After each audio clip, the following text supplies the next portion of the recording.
How to count crochet rounds and rows. While working on your crochet project, you'll occasionally have to check how many rounds or rows you have completed.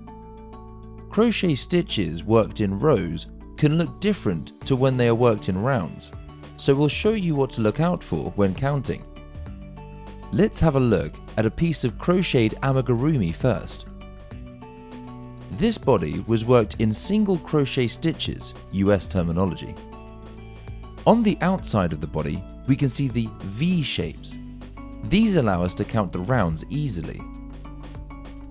As we start counting from the central point of the magic loop, we can count each V shape as one round.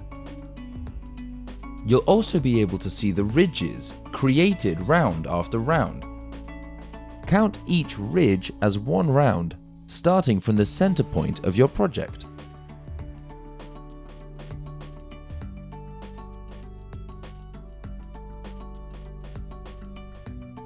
When counting rows on a flat piece of crochet, they can be a little trickier to identify.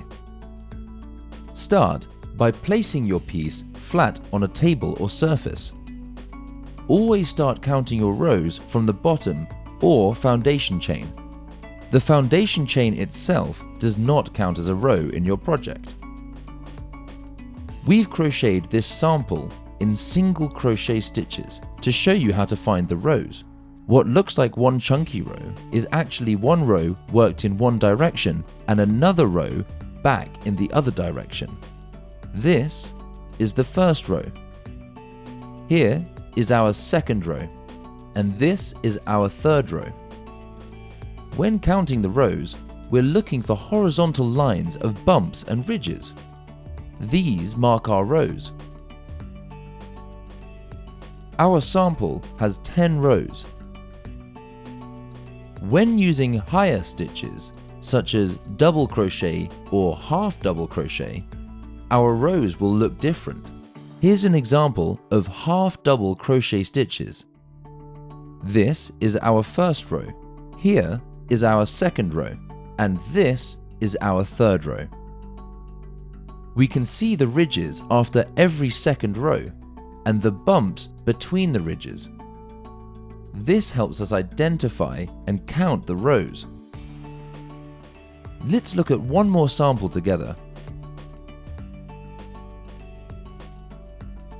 This swatch was made in double crochet. Again, we can see the ridges and bumps between the rows. This is our first row. Here is our second row. And this is our third row.